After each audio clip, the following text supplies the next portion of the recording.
Hello, my renegades. Good morning. What's up? Terrence is here. How is the snowstorm treating you? It is windy over here, where we live, and yeah, there's snow coming through the cracks of our windows. That's fun. Crack kills. You're dumb. You're a dumbass. I can tell this one's gonna be a fun episode with my husband's commentary in the background. But anyway, it's Renegade Times. So, yeah, let's do it.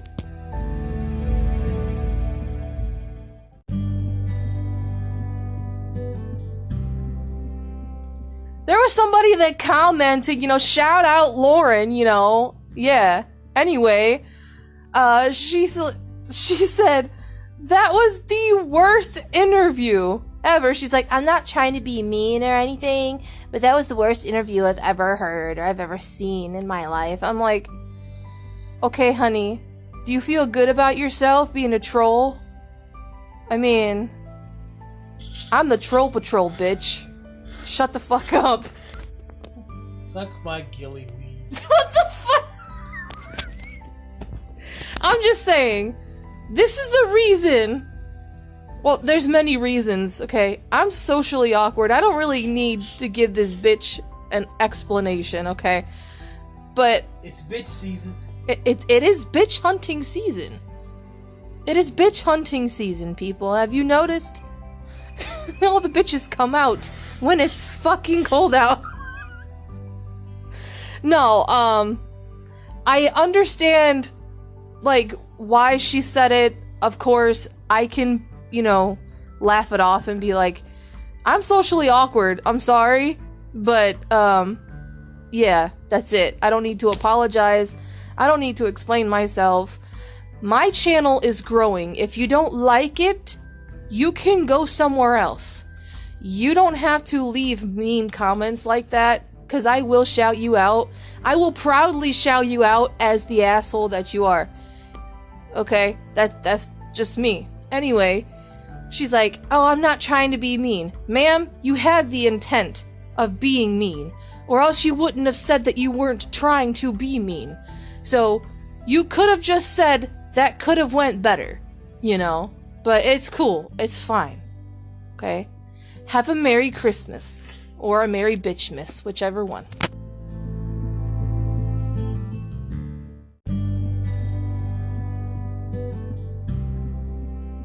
You know who are bigger bitches? People in politics. So let's just get right into it. Yes? Alright.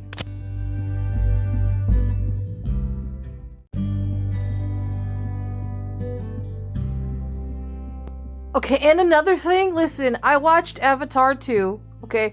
And then, later on, I find out that the Revenge of the Sis decided to cover a story about somebody on Twitter bitching about the fact that there are white people impersonating people of color in that fucking movie. Ma'am, they're blue! They're blue! Shut up!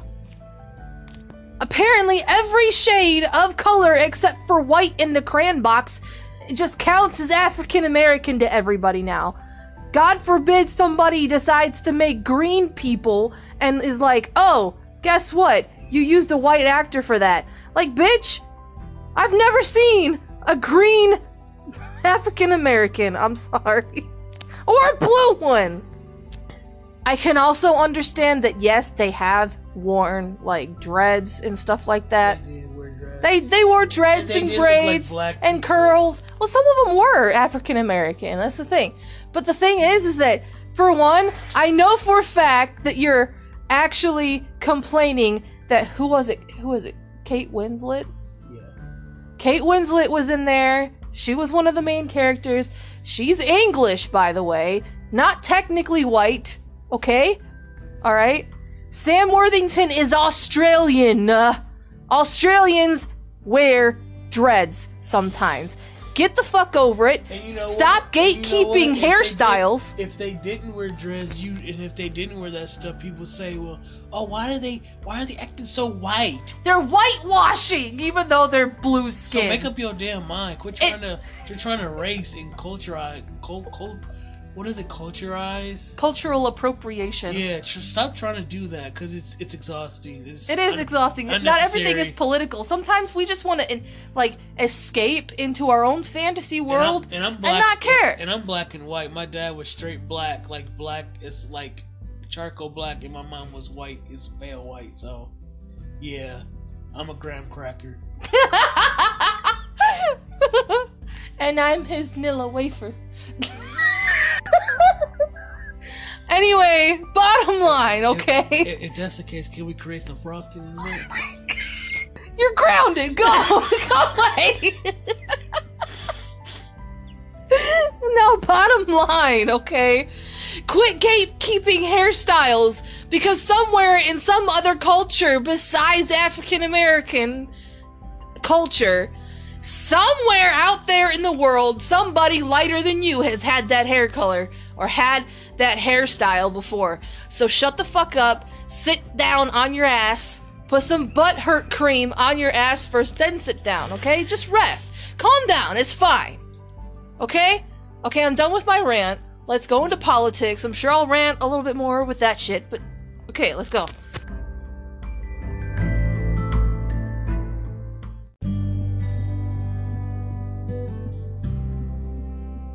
Okay, apparently Joe Biden forgot to say Jesus Christ. He's like a child that Christians believe is their God. He said that? Something like that. Look, Biden delivers Christmas address without mentioning Jesus by name. A child Christians believe to be the Son of God. Okay, sir. President Joe Biden delivered the White House's Christmas address Thursday evening and failed to mention Jesus by name or Christ while doing so. I wonder why. That's not surprising because a lot of people, especially in the media, who make money off the media and stuff, they're like, you're not allowed to say Jesus Christ. Well, go ahead and go wait. Jesus is not even the real name of the Son of God. It's Yeshua and Yahweh. There's many other names that you could say. Jesus Christ is just the Catholic way of saying Yahweh. There's no letter J in the Hebrew alphabet. So, just say Yahweh. Anyway, how silently the wondrous gift is given, Biden began. You're so poetic, you raisin. There's a certain stillness at the center of the Christmas story, a silent night when all the world goes quiet and all the glamour and the noise, everything that divides us, everything that pits us against each other, everything that seems so important but really isn't, this all fades away in stillness of the winter's evening. I think somebody wrote that for him, and he had trouble reading it. Biden then referred to Jesus Christ as a child Christians believe that to be the Son of God, but failed to actually mention his name. And we looked to the sky, to a lone star shining brighter than all the rest, guiding us to the birth of a child Christians believe to be the Son of God. Miraculously now, I mean, it would have been really easy just to say Jesus. But of course, it's the White House. They have to get political. They have to politicize everything, even the name of Yahweh. But the fake name for Yahweh, anyways. But miraculously now, here on earth, bringing hope, love, and peace and joy to the world, Biden said, it is a story that's 2,000 years old, but it's still very much alive today. Just look into the eyes of a child on Christmas morning, or listen to the laughter of a family together this holiday season after years of being apart. Is he just like skipping in speech for a reason? Because I kind of feel like he's like after years of being I'm sorry. The president has repeatedly claimed he is a devout Catholic.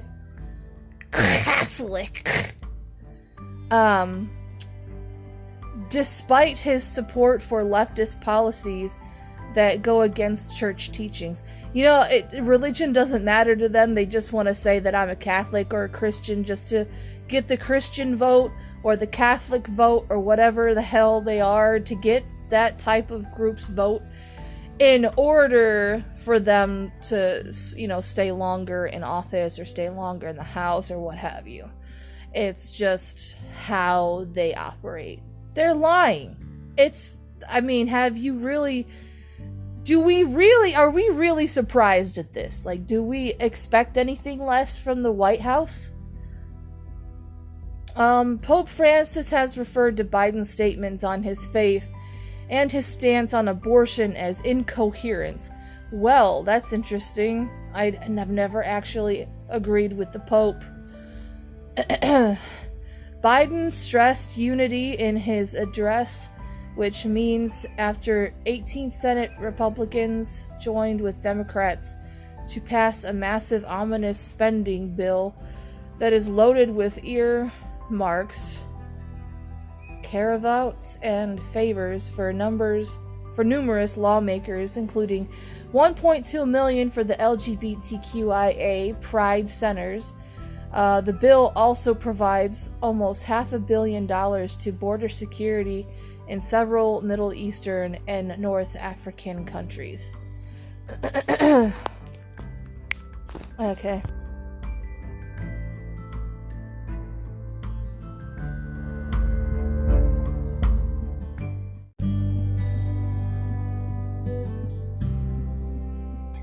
Okay, before I read this article, I just want to say that exercise does help get you better from sickness. There was a time when I had a sinus infection and I beat it because I started working out more.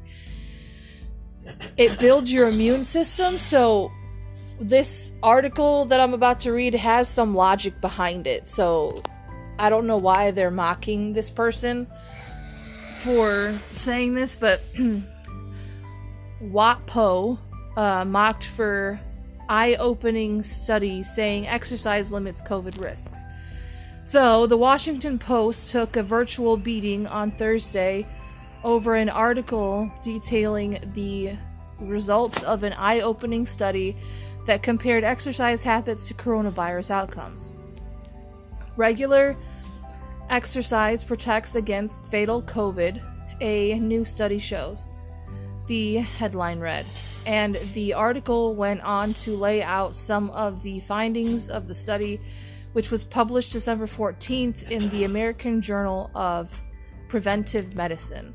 According to the study, which looked at data from nearly 20,000 adults in Southern California, adults who exercised 30 minutes almost every day were up to 4 times more likely to survive COVID infection than those whose lifestyles were sedentary. It turns out exercise is even more powerful than we thought. With regard to COVID, said the study's senior author Robert Salas, who is also a clinical professor in Kaiser Permanente Bernard J. Tyson School of Medicine in Los Angeles. I have heard that California is one of the healthiest states just because they have a lot of different ways of losing weight and different ways of eating and different lifestyle choices and stuff like that at the ready in front of them. So I'll give California that, but exercise had such a profound impact, according to the study, that even those who only worked out for 11 minutes per week saw lower instances of hospitalization and death in those who did not exercise at all.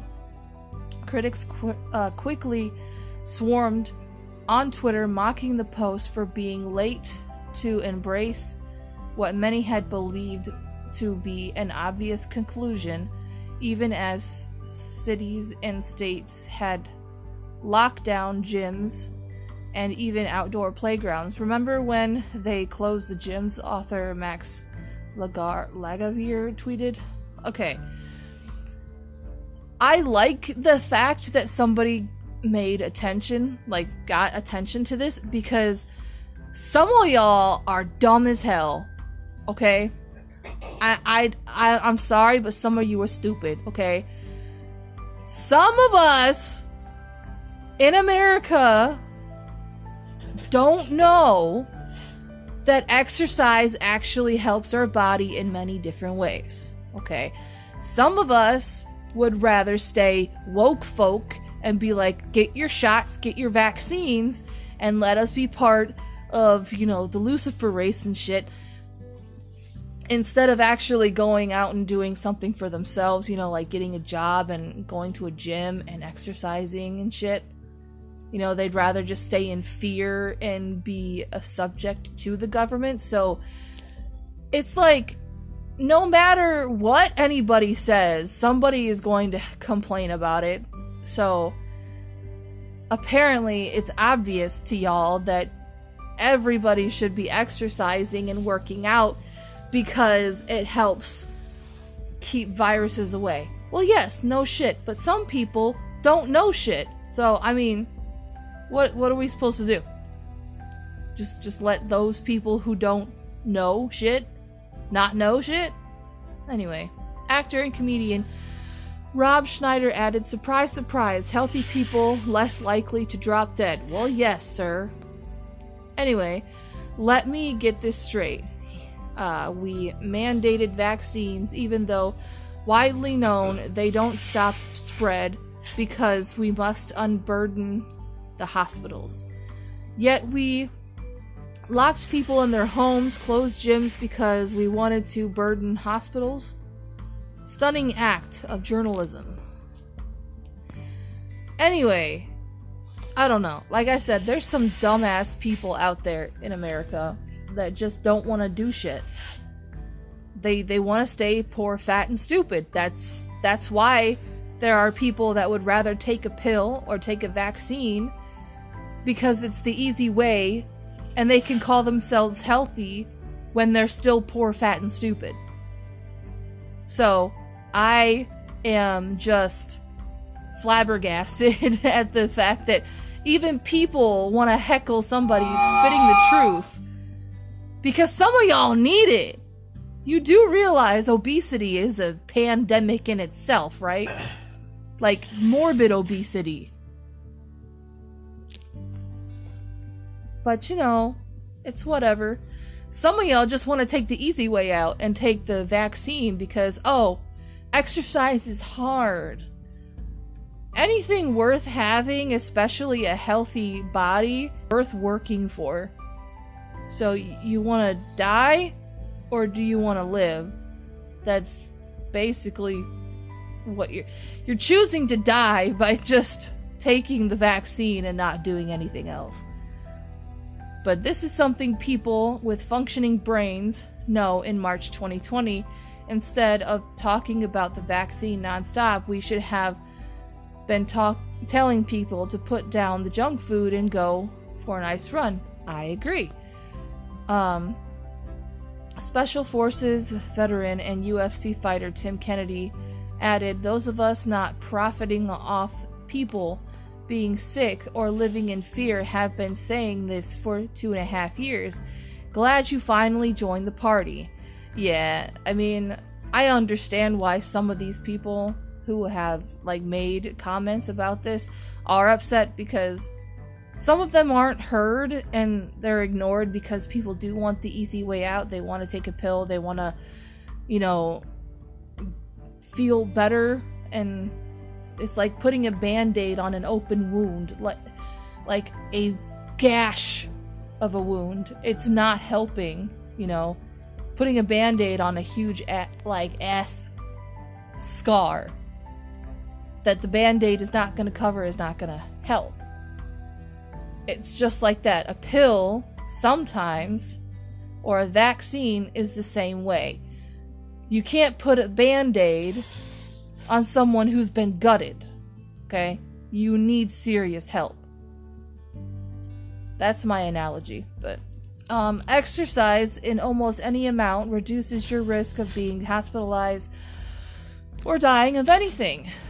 The fact that government's experts finally admit this after 2 years of trying to convince us the answer is to stay home and take a big pharma products shows how much we can trust them, Spike Cohen concluded.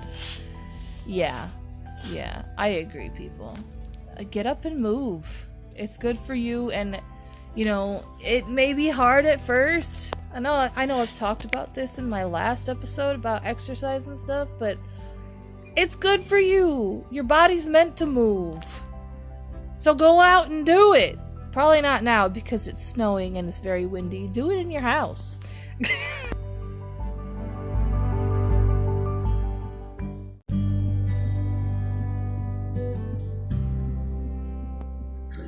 Okay, so here are some of the most harmful words that Ruth Bader Ginsburg left after she died in her playbook. Listen, rest in peace, Ruth Bader Ginsburg. Oh, that's nice. That's terrible. That could not have been more poorly timed. What the hell? Oh my god.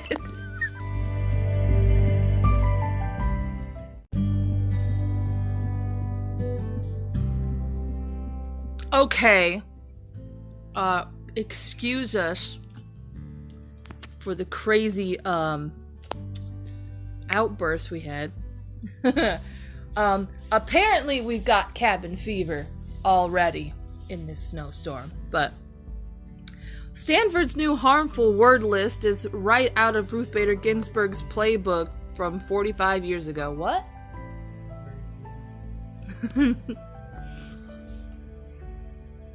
Earlier this year, Stanford University released a harmful words list that includes dozens of everyday sayings and verbiage that is deemed hateful or for one social justice warrior reason or another.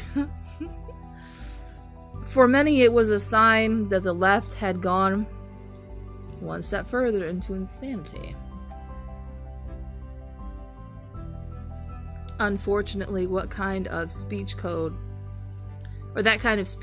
is nothing new. In fact, it seems to be ripped right out of the state Supreme Court Justice Ruth Bader Ginsburg playbook from 45 years ago. Anyway, the official title of the Stanford Project is the Elimination of Harmful Language Initiative, and billed as a multi-phase, multi-year project to address harmful language in IT at Stanford. Okay. Babe. The list included suggestions such as ditching the word blind study and instead saying masked study. What's so offensive of blind study? Is it offensive for blind people to hear that?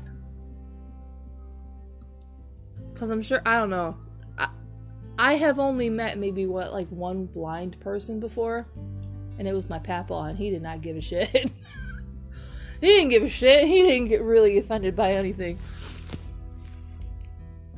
Why? Well, according to the Harvard of the West, the frowned upon word is unintentionally perpetuates that disability is somehow abnormal or negative, furthering an ableist culture. Oh, that's what I think about that. Anyway, doesn't really matter. At some point, I expect somebody to say, mask study? That's offensive for people who wear masks. We're being shamed every day by Republicans. Like, oh my god. I expect that to happen, though. I do. Because none of y'all woke folk, little Muppet cows, are never satisfied. You're always offended, running around saying, I'm traumatized, I'm this, I'm that. I work in the mental health field. You getting the wrong shot of espresso in your fucking Starbucks is not traumatizing, stupid. You're just being a crazy white woke folk. Most of you are white because you want to be included in Black Lives Matter and all this other shit. And you're just like, I'm traumatized. Just like everybody who's, in the Black Lives Matter movement. No, you're not. Shut up. I want Sephora now. I want Sephora now. Why don't they have the shade of my skin? You guys are racist. I have never heard a generation like this complain so much. You guys are gonna go far in life, but you're not gonna be very liked. What? I complain a lot, though. I mean, you're my husband. I mean, you only complain to me. You don't just go out and be like, I'm traumatized because, man, I didn't get the right order. You gave me the wrong order. This is racism. Now it's, because it's called blind people, just means that you're going to be under a study and you won't really know what kind of study or survey you're going under. That way they can get the most real reaction and response from you to work out whatever behavior or character you have. That's just how they do study. So stop it. Has nothing to do with that. I'm just tired of the little woke folk Muppet cows running around going, moo, give me attention. Stop it. Just because your mom and dad did not give you enough attention when you were a child doesn't mean you need to be demanding it from everybody and every stranger out there, okay? Stop it. Then it suggests ditching words like powwow and even the word what's wrong with powwow? What is powwow? How is that offensive? How is powwow offensive? I need to know. Is it because it's offensive to dogs to hear that because they go bow wow or something? Wow, wow, wow. Yippee yo, yippee yay. Yeah, my dogs that cry with me now.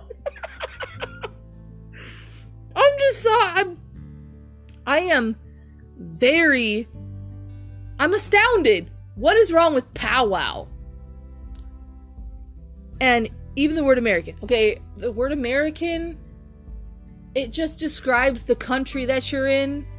So, what the hell are you gonna call yourself? A white person? A black person? Are we going back to the times of segregation where we're not even calling ourselves American, we're just gonna call ourselves by our color? Because that's what it looks like, Anyway, it also instructed those using the manual to avoid gendered language in essentially all forms of communication, saying male person instead of male man. Who gives a shit? Guess what? Do you know the word woman has the word man in it? All feminists, go crazy. I just hit the cray button for you bitches. Okay? Go ahead and make another word up for wool man. I would love to know your suggestions. Actually, put them in the comments below after, I put them here. Give me the most ridiculous fucking name of all time to describe a woman, because apparently the word man is in your name, in your gender. So guess what, woman? Go find yourself a new goddamn name. Damn, male man, male woman, who gives a shit?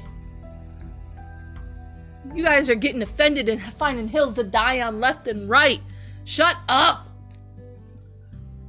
The attempt to control the conversation is nothing new. As mentioned, RBG, as she is affectionately known by her fans, Ruth Bader Ginsburg, okay, she co-authored a book on the topic in 1977 called Sex Bias in the U.S. Code. Shut up, Ruth. Even beyond the grave, you still talking. Somebody should have duct taped your mouth before they buried you. I'm sorry. That was insensitive. I apologize. Thanks to the classic newsletter from conservative icon Phyllis Schlafly in 1993, Americans are warned that RBG's radical views would be a detriment to the nation as she was being nominated to the U.S. Supreme Court by President Bill Clinton.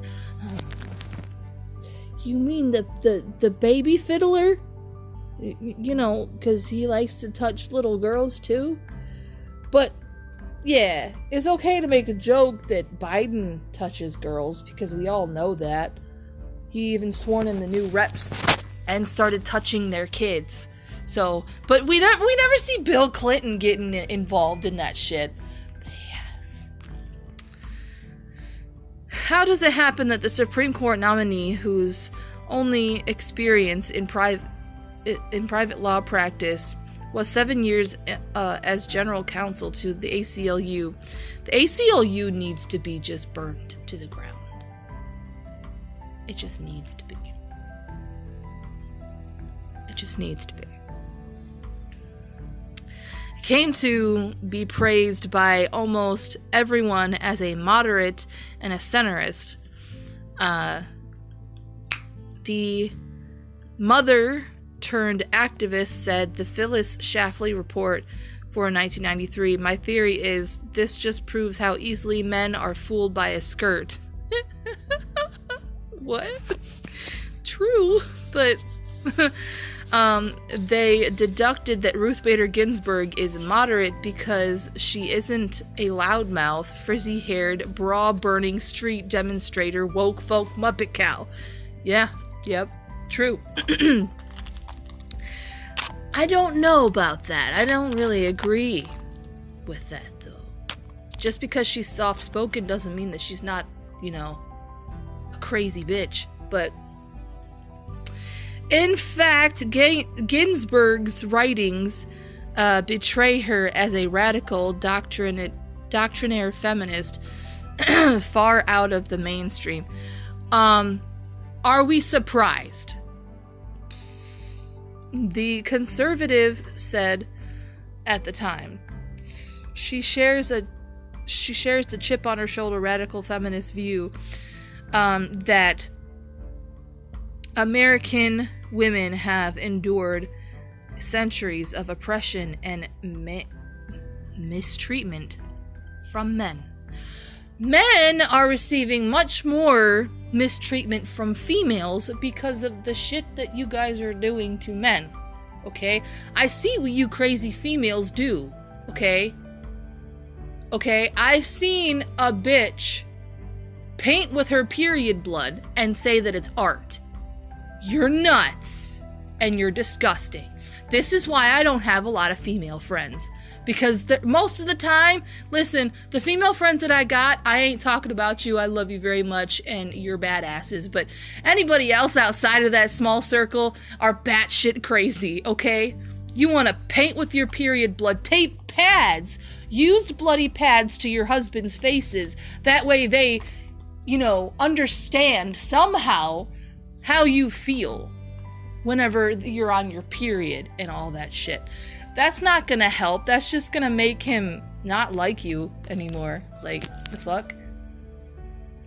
And, I'm so sorry. Listen, I'm gonna call out the other bitches. The ones that start with a W.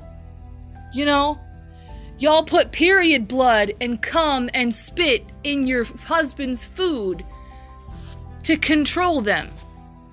Okay? That's called a spell, stupid.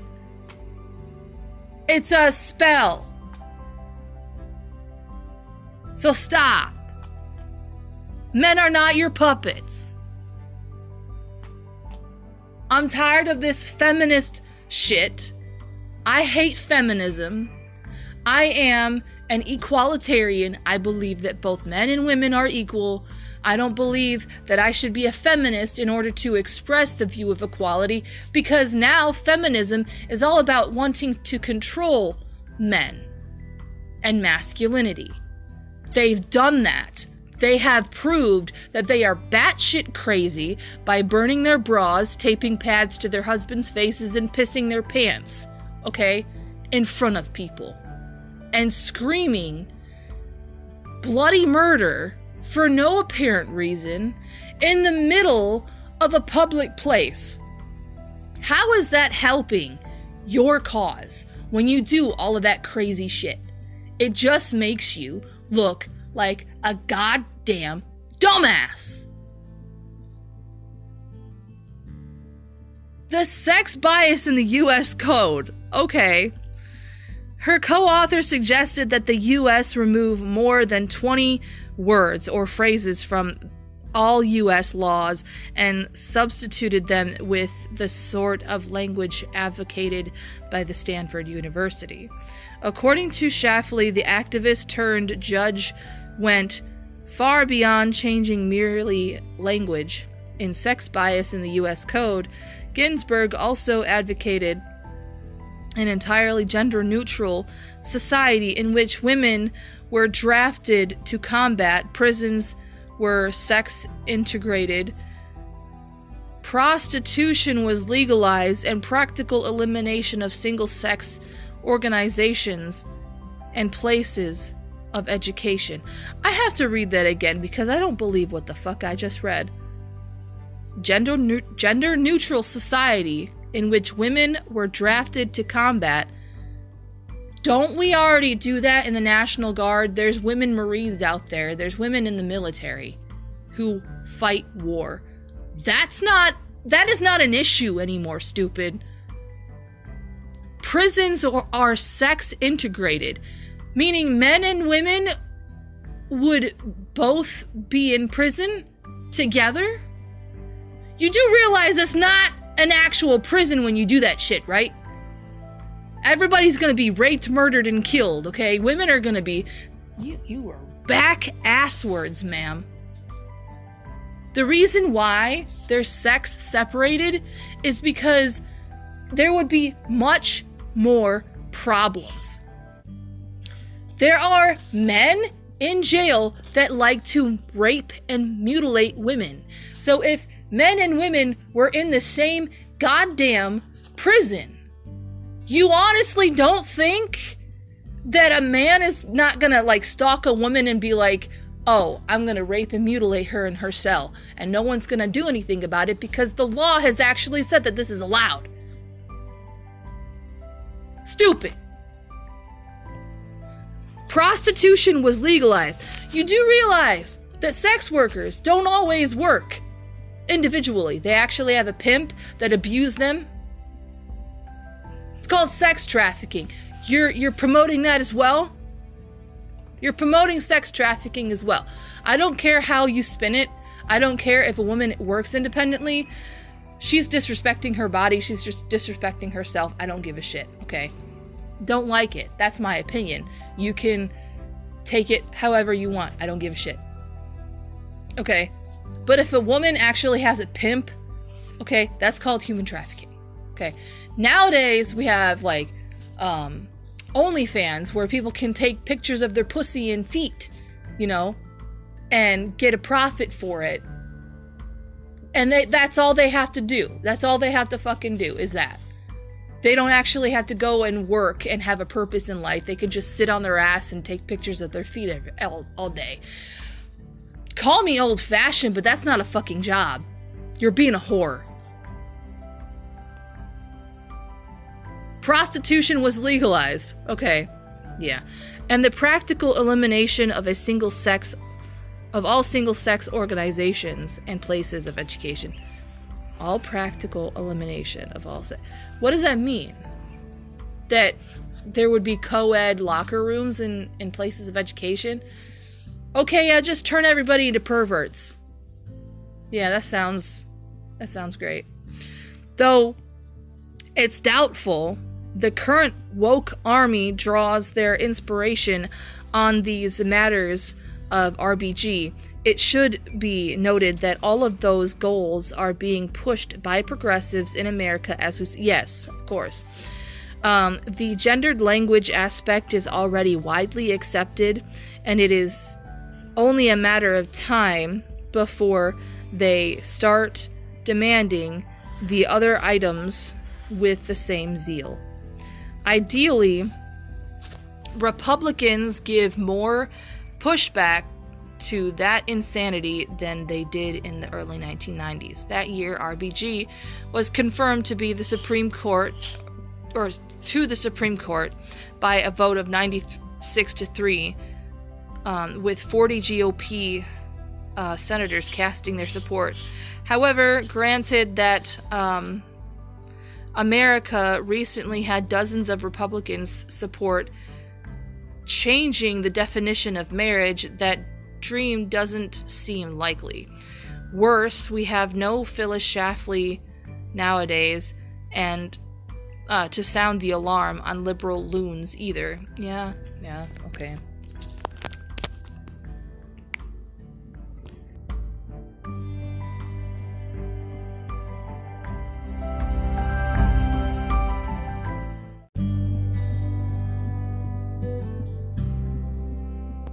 I think after all that verbal tirade, I need to take a break, so you guys are going to take a break. Thank you for listening so far. Yeah. Hello, my renegades. If you haven't heard about Anchor by Spotify, it's the easiest way to make a podcast with everything you need all in one place. Let me explain. Anchor has tools that allow you to record and edit your podcast right from your phone and computer, and when hosting on Anchor, you can distribute your podcast on listening platforms like Spotify, Apple Podcasts, and many more. It's everything you need to make a podcast in one place. And best of all, Anchor is totally free. Download your Anchor app or go to anchor.fm to get started. It's a lot of fun, so come join us.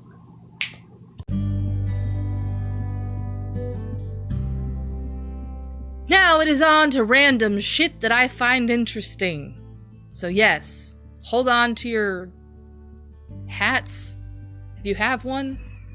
Hold on to your blanket, because I'm pretty sure you're curled up in bed because you're cold. I don't know.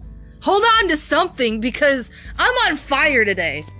Hold on to your nuts.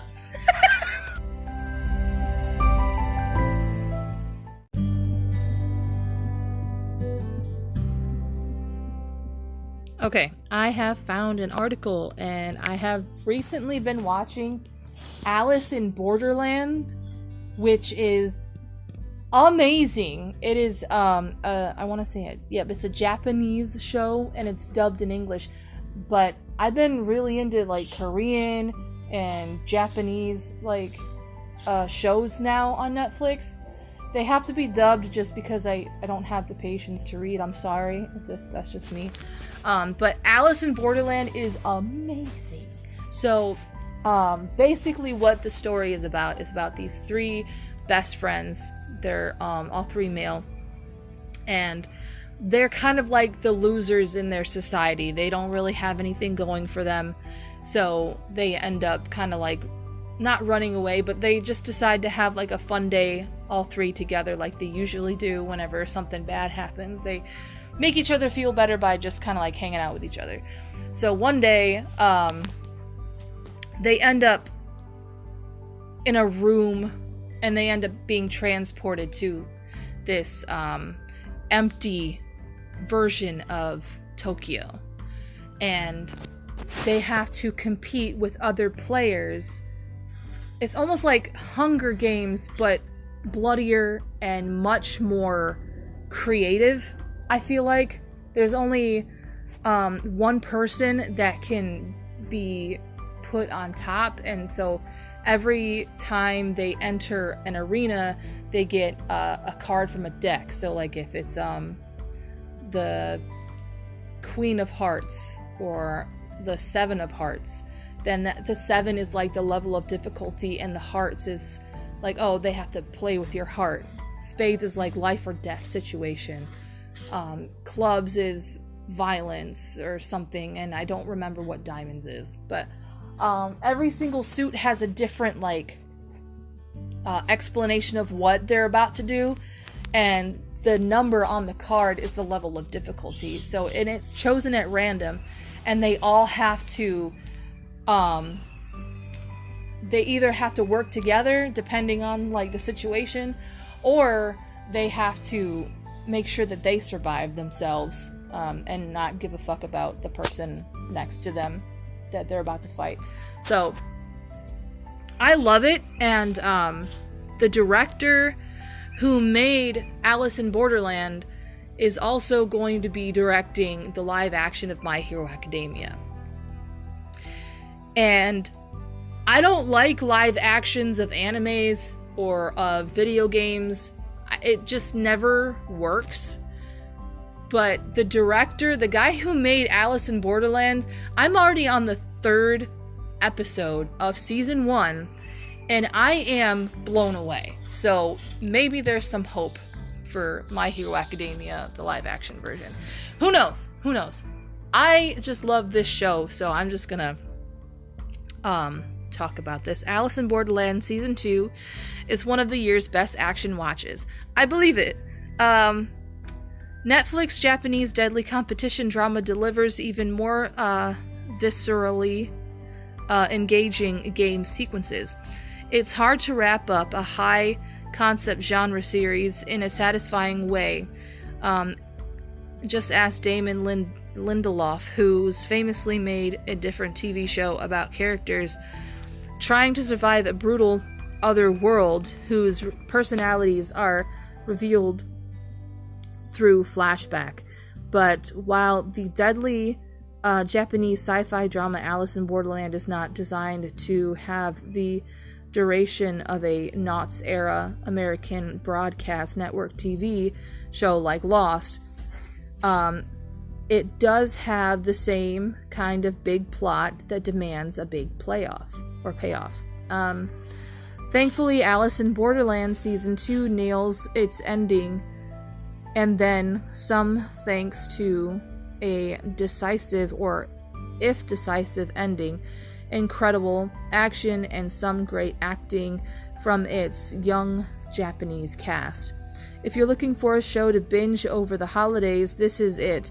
And if you're late to Netflix's sci-fi thriller, it's time to catch up. Yeah, I'm late.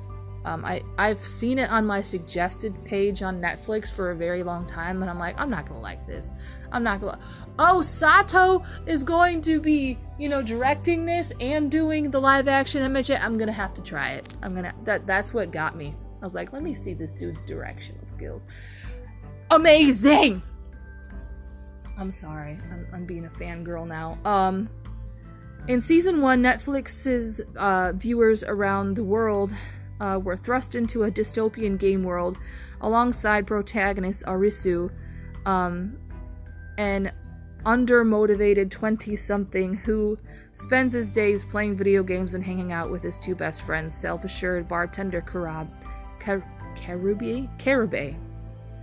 and shy tech worker Shota.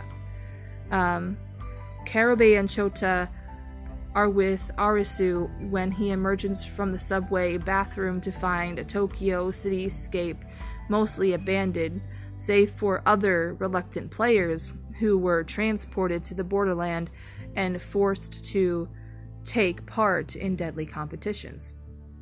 Each game in the Borderland is designed or designated by a playing card number. The higher the number, the harder the game, and the suit: hearts for games of betrayal, clubs for team battles, diamonds for battles of wit, and the spades games of strength. Okay. They explained it a whole lot better than me. If players clear a game, then they earn a visa, allowing them to stay in Borderland. If their visas expire, the red sky lasers strike players down where they stand. Arisu's besties, Karube and Chota. I'm not going to actually explain this because I was at season 3, or not season 3, but episode 3, season 1, so I don't want to talk about what happens. So we're not gonna. The Borderland, by the end of season 1, Arisu and Usagi have survived partners and Flash Flood and Panthers. I'm sorry, Panthers. They have Panthers in there. And have battled grief and trauma side by side. They also survived the beach, a hierarchical Borderland community, living at an upscale hotel and trying to gather all of the playing cards in service of sending the highest ranked member back to the real world. A season-ending witch hunt game saw the armed faction of the beach massacre most of the residents and reveals that some of the people in Borderland are actually dealers. Okay. The face of the cards and the longer-term residents of the Borderland who run them. So, heading to season 2, which adapts the second half of the manga. There's a manga! Of course there is. I should not have been surprised. There's always a good book behind a great show. So, Alice in Borderland does it through a combination of diverse game construction, ensemble character work, and action direction that is better than most big-budget Hollywood action flicks these days. I love it. It's a breath of fresh air because it's not directed by any Disney or Warner Brothers or, I don't know, it's not DC or Marvel, what other ones? It's not 20th Century Fox or anything like that. It's original to me, and I find it a breath of fresh air watching foreign films now, or foreign shows, and especially Japanese or Korean. They are very, very, very creative. Maybe it's my third act Marvel fatigue talking, but director Shinsuke Sato, well versed in the live action feature film adaptations of manga and anime, knows what he is doing. Imploding stadiums, carefully framed shots of nudist characters bathing elephants, and tightly choreographed action sequences that incorporate fists, guns, arrows, makeshift bombs, and Toyota crowns. Alice Season 2 incorporates it all and makes it feel seamless. The set pieces and scenes in Alice in Borderland never feel redundant, despite the fact that these characters are following a basic cycle of gameplay and rest. The CGI isn't flawless, but Sato more than makes up for it with the understanding of action, pacing, and emotion. The return of Yakuta Yamada as an original composer for the series doesn't hurt either. That's amazing. It's a cliche for creatives working in TV today to sell their series as like one big film, but season 2 Alice really does feel like one in its scale, often in its structure. Yeah, I will say I'm still on season 1. I feel like I'm watching a movie because I'm that invested in the characters already. There are episode ending cliffhangers designed to keep viewers binging, but the season is driven more by plot than by character. This isn't to say it doesn't have compelling characters. This season gives us a true ensemble by bringing back trans martial artist Hyuna, or as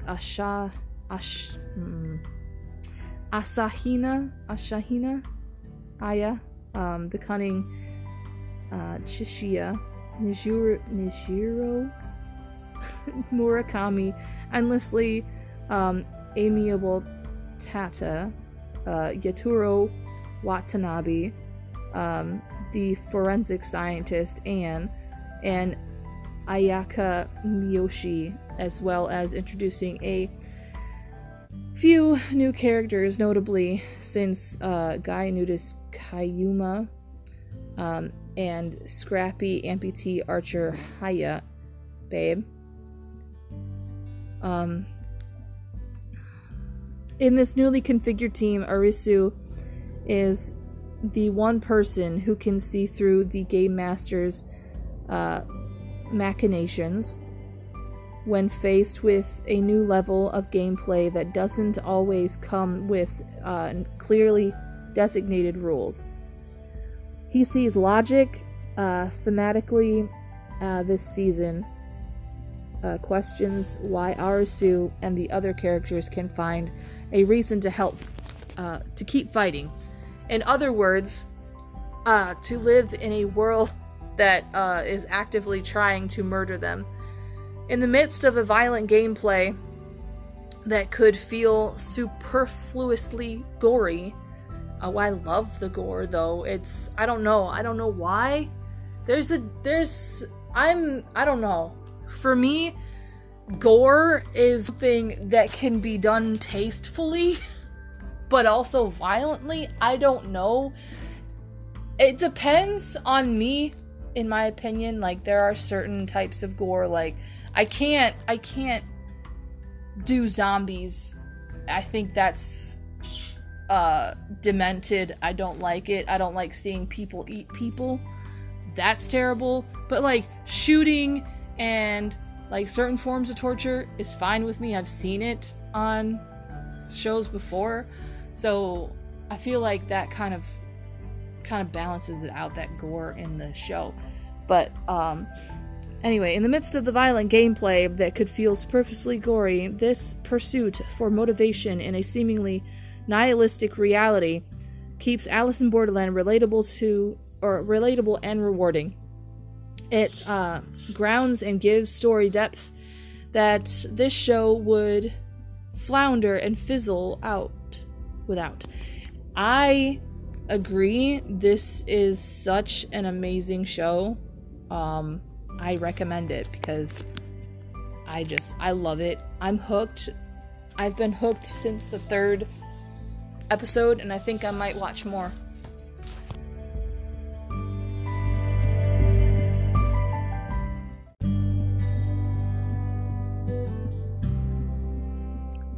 Anyway,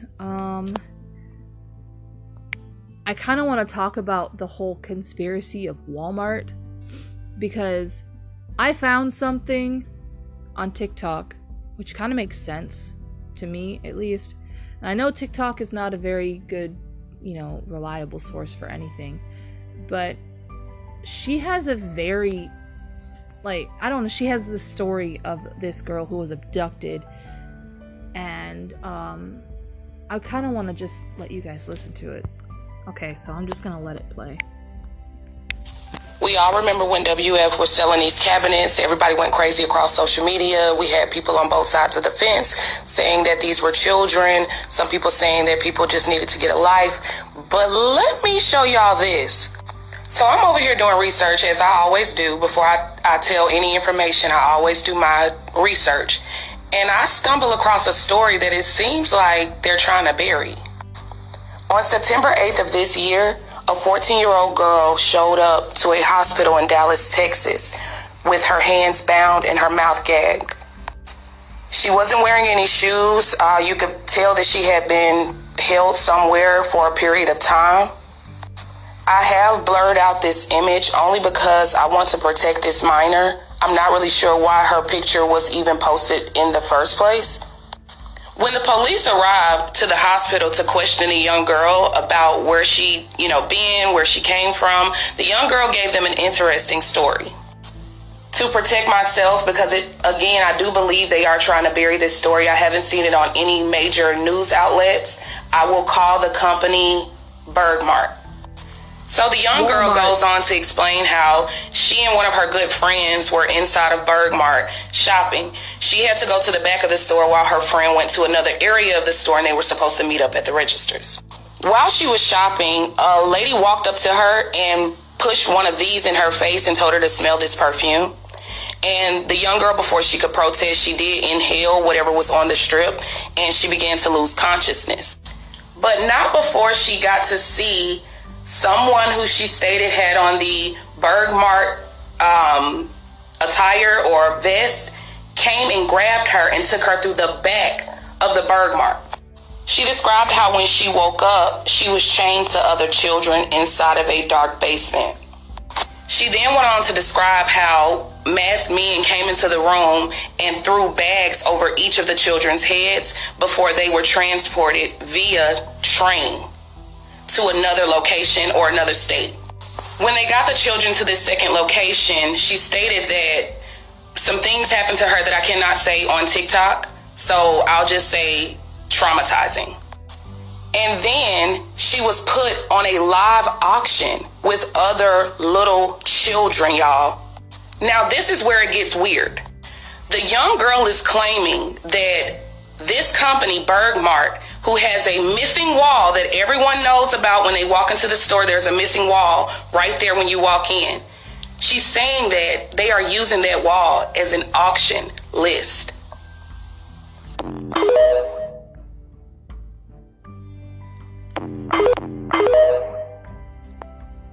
So that's the Walmart conspiracy, people. I don't know if it's true. I honestly believe that it might be, because human trafficking is getting more and more clever, and there have been people that have been disappearing within parks. It's everywhere. It's not just Walmart. But yes, there is usually a missing persons wall. I don't know if there is one here locally anymore, but it would make a lot of sense, because there's a lot of human trafficking that is going on.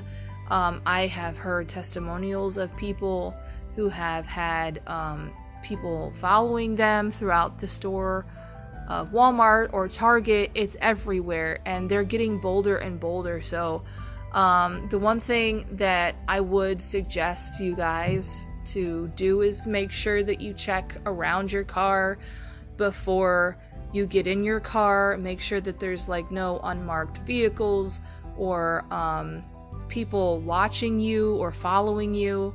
Once you get in your car, go to the passenger side and get in that way, and then get into the driver's side and leave that way. Drive around for a bit. That way you can definitely just make sure if someone's following you by car, drive straight to the police station, and that usually scares them off as well. There have been many different tactics for people who are in human trafficking that want to traffic other people.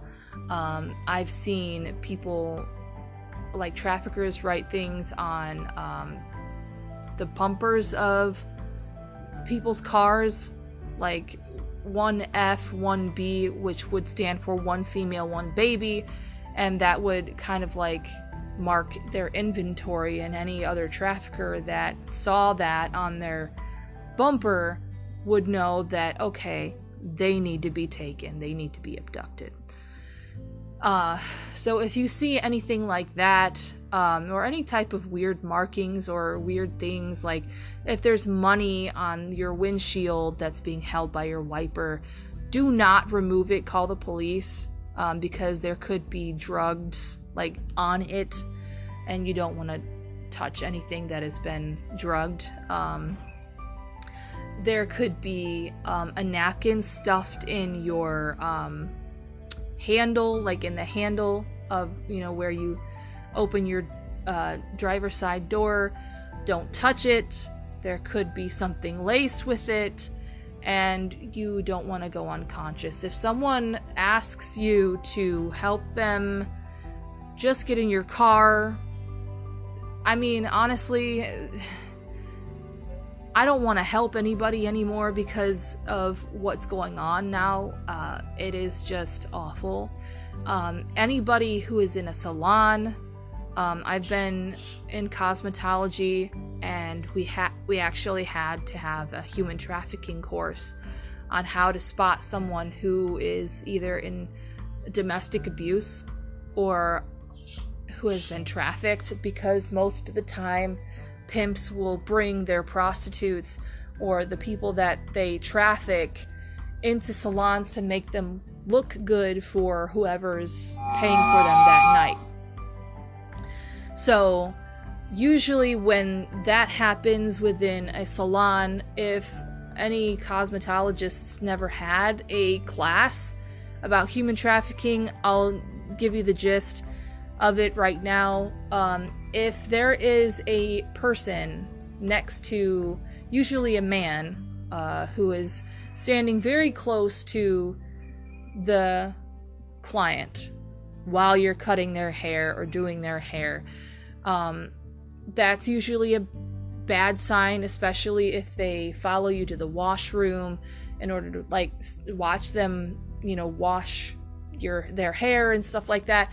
That's a big red flag. Usually pimps or traffickers won't let any of their merchandise out of their sight, and they also just want to make sure that the merchandise or the client or the trafficked person doesn't say anything.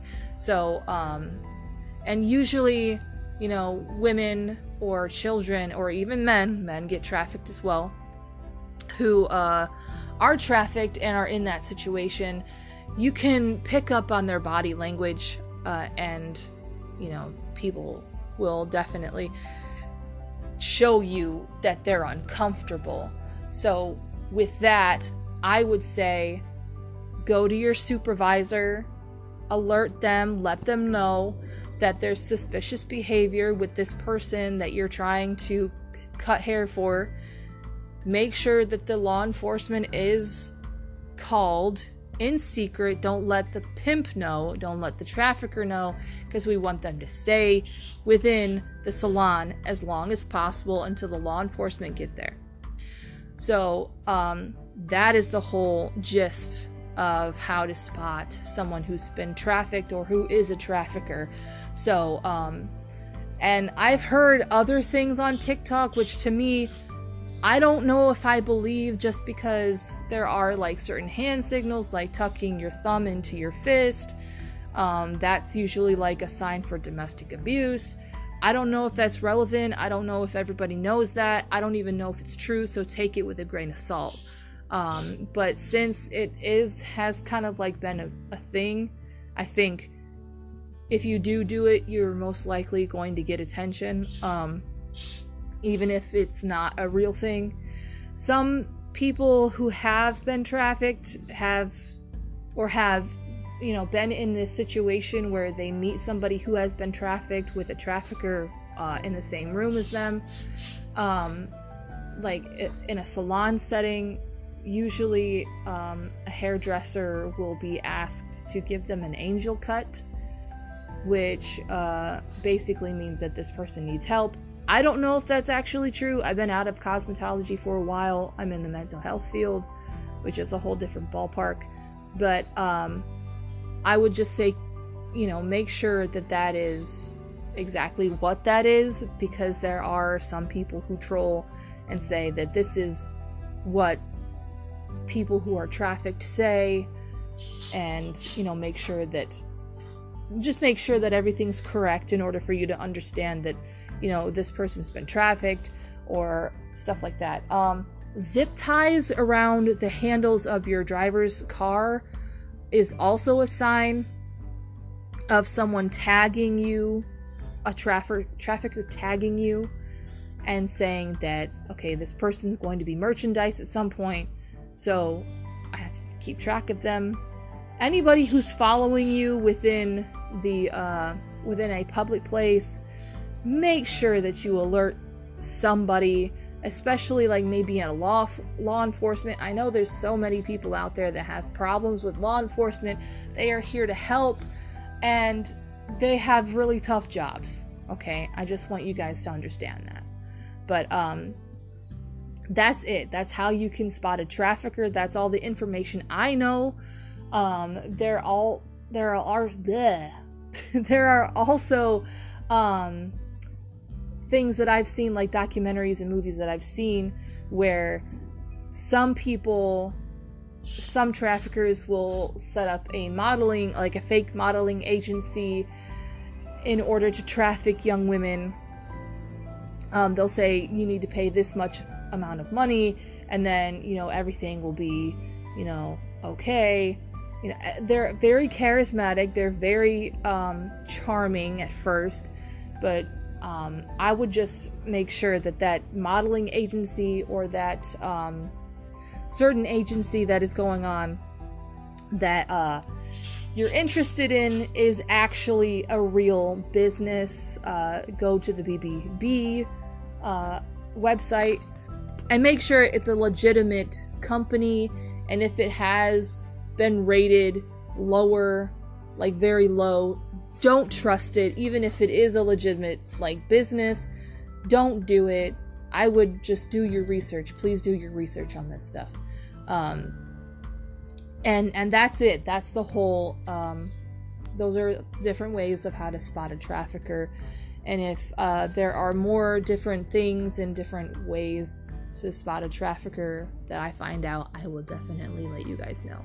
I want you all to be safe, because no one deserves to be trafficked. No one deserves to go through that. And it is a heavy thing to really grasp, that this is going on. It's been going on. It's modern day slavery, and I just want everyone to be safe.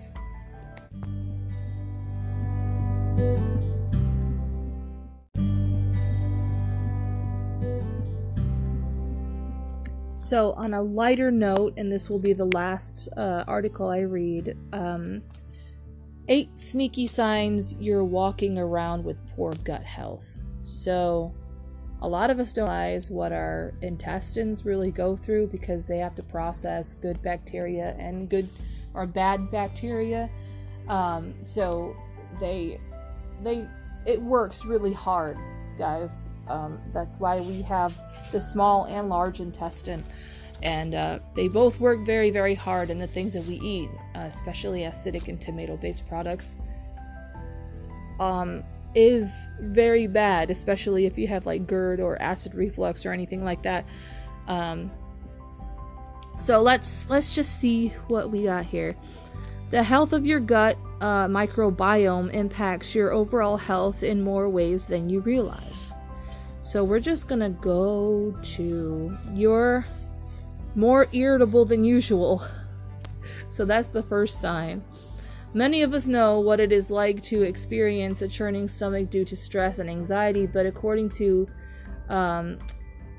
Aditya Srinivasan, MD, gastroenterologist at New York's Lenox Hill Hospital, it can work in the opposite direction too. Specifically, the gut can send signals to the brain when it's in distress.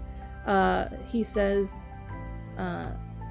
it does this using neurons or nerve cells that are in charge of sending signals throughout the body. In fact, there are more neurons in your GI tract than your brain. Who knew? The gut issues can certainly cause mood issues such as irritability and anxiety, Dr. Srinivasan says. You're inexplicably exhausted.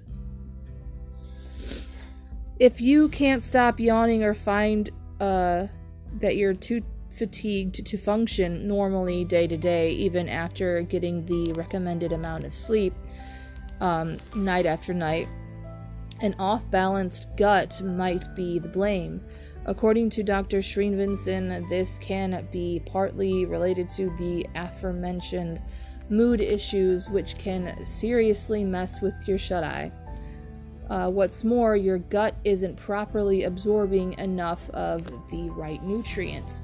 It can lead to malabsorption and negatively affect your energy levels, he says. You may also be experiencing some fatigue-related brain fog, mental heaviness, memory mishaps, and the like, which also often link back to the gut imbalances. That said, it's important to note that many unhealthy lifestyle habits can disrupt good sleep, so it's worth fine-tuning your sleep engine, or checking in with your doctor before chalking it up to the gut at first glance. Your head hurts is number 3. So when gut issues interrupt your body's ability to properly absorb nutrients, it can lead to pesky headaches. According to Dr. Shreenvinson, this may be related to the gut-brain connection and inflammation. According to the Journal of Headache and Pain, migraines are a little more complicated, but there's an association between migraines and abdominal pain. The doctor explains further. The connection, called abdominal migraines, happens when you have migraines and abdominal pain at the same time, or sometimes periodic abdominal pain in the absence of headaches. Additionally, hormonal imbalances can trigger headaches and migraines. They may cause gut issues as well, he adds. So, you're constipated or bloated. Yep. That's number 4. So, the microbial imbalances to general digestive dysfunction, poor gut health can cause constipation and bloating, says Joanna Salazar, MS, RDN, registered dietitian, nutritionist, and founder of Healing and Nutrition. Okay, I think that doctors should also be nutritionists, but then again, I think that would make them holistic doctors, right? I think, or at least a little bit. I just think that nutrition and, just general health should be useful to a doctor that is a primary care doctor. But how do you know whether this type of digestive woe is due to the chronic dysfunction within your gut, or simply a one-time blip due to something you ate? So, if you're feeling bloated or constipated, take a look at what you ate and drank for the past 48 hours, he recommends.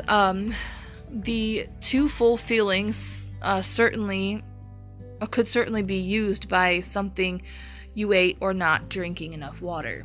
However, if the constipation and bloating continue for more than 7 days, he recommends reaching out to your doctor to get some answers. Number 5, you have bad breath. Another surprising sign of poor gut health is bad breath.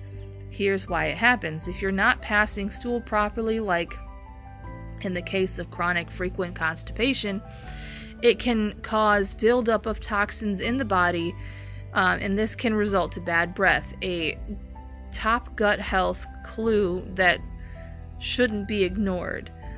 With that in mind, if your breath smells off, even with regular toothbrushing and oral care, it might be time to put down the mints and focus on your gut instead. You're irregular for you. Irregular bowel movements are different for everyone. However, overall, regular can include anything from 3 bowel movements per day to 1 bowel movement every 3 days. According to Shreenvinson, thus, if your frequency changes and causes symptoms or interfere with your daily life, consider it a more pressing sign that your gut health needs some help. For example, a change in bowel habits, suddenly going from daily bowel movements to 3 times per day or once every 3 days is nothing.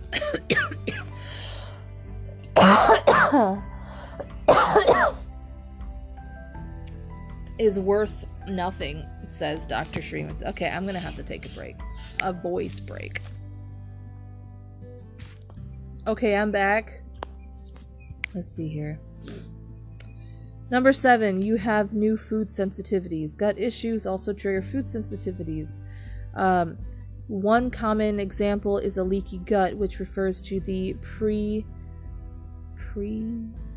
permeability of cells lining your intestine. The gut lining is supposed to be semi-permeable, as this allows nutrients and water from the food you eat to enter the bloodstream, according to Harvard Health Publishing. Sometimes, however, the gaps between cells become too large or loose, resulting in increased permeability, which then this happens. Large food particles or bacteria may enter the bloodstream, resulting in inflammation. This may contribute to food sensitivities, which can manifest as GI symptoms like bloating, gas, diarrhea, constipation, and nausea, as well as non-GI signs such as headaches, brain fog, and skin rashes. Oh, yikes. Okay. Your skin is acting up. Don't tell me that eczema is a sign, because that's terrible. But anyway, I'm pretty sure it is. I'll talk to you guys about a person that has kind of like put some stuff in perspective about like the gut for me. But your skin is acting up. There are many possible triggers for skin inflammation symptoms, including allergies and stress. But an off-killer gut may be at play too. This is due to the link between the immune system and gut microbiome, which is essential for maintaining healthy skin, according to the Journal of Microorganisms. Essentially, if the gut microbiome is imbalanced, it can alter the body's immune response, resulting in skin issues such as acne and dandruff. Okay. In a more general sense, eating a lot of processed and salty foods can lead to puffiness, inflammation throughout your body, including the skin. How to start improving your health. Let's see. Eat more fiber from plants. A lot of people who have gut issues don't eat plants, and that's a fact. Mostly like leafy green vegetables are what you want. Not only is that full of iron, especially spinach and kale, but it is also very good for your fiber. It breaks down the food in your stomach a lot better, and you have easy poops. You know, it's good for you. Eat raisins and nuts and apples. That's full of fiber. Anything that's full of fiber is really, really good for the gut. So go ahead and do that. Go grocery shopping and get yourself some green vegetables, nuts, raisins, and dried cranberries. Yes. And granola is a good one too. But eat more fiber from plants. A great place to start is what you're eating and drinking. One important strategy for keeping your gut healthy is consuming plenty of fiber, which is was a vital nutrient for regular and comfortable digestion, and present in most plant-based foods. Examples are high fiber foods, including vegetables, fruits, legumes, and whole grains. Let's see. Eat less processed, high sugar, and greasy fried food. Get out of the drive-thru, people. It's not good for you. While you're at it, start to limit ultra-processed foods that are typically low in fiber. In fact, the healthy fiber is often stripped from the ingredients used during processing. Wow. Excessively greasy and fatty foods can also lead to inflammation and upset stomach. A way of actually finding out what, like, if you're not a drive-through person, a lot of packaged foods are also processed. So I would suggest to try to minimalize the packaged food, like the Pop-Tarts, or sometimes cereals are really good in fiber. It just depends. What's another one? Just a lot of packaged, like, frozen foods and stuff like that. It's the same thing. Usually when you put a frozen pizza in the oven, it gets greasy, so that's also a fatty food that's not good for you. But finally, starting to consume fewer added sugars, since sugar actually helps feed the bad strains of gut bacteria, causing it to thrive and outnumber the healthy and helpful gut bacteria we do need. Adopt some general healthy lifestyle habits. Natural ways to support gut health include drinking plenty of fluids, staying active, and getting at least 7 hours of sleep per night. Practicing stress relief is also crucial, as the gut and mind are constantly communicating via gut-brain axis mentioned earlier. Physical activity can lend a hand in this area, and don't forget about I have an opinion about meditation. If it's just listening to silence or even meditating on the word, that's fine. I'll promote that. But yoga, I do not. I have my opinions about yoga. But anyway, and spending time in nature to relax the body and mind, Salazar says. Okay, if your digestive woes persist in the midst of gut healthy habits, chat with your primary care doctor. Depending on your symptoms, they might refer you to a gastroenterologist who can order a stool or blood to determine what is going on. Your doctor might also have you consult a registered dietitian for personalized nutrition guidance if needed.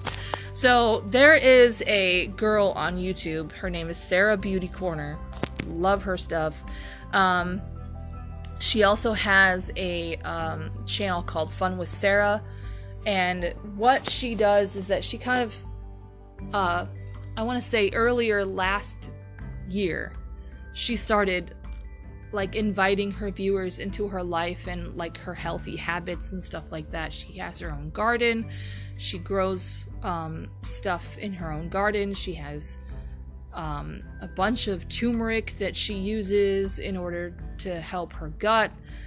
She also drinks a thing called liquid chlorophyll, which helps you get, like, daily greens every day, especially if you don't, like, have the money to get to a grocery store or don't have the means.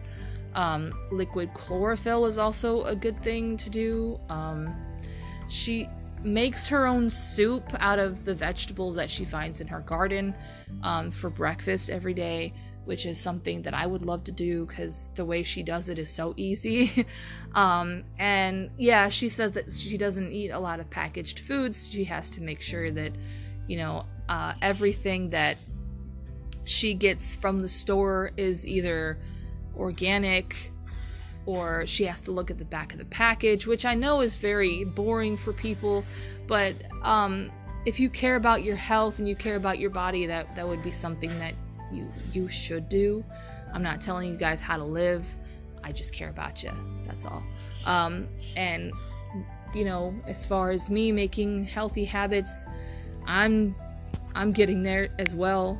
So I just want everybody to be safe within their health as well. So that is it for me. Thank you guys for listening. Thank you for listening to me rant in the beginning of my episode. And yeah, thank you for being patient with me as I read as well. So I will see you guys next time in the trenches. Goodbye.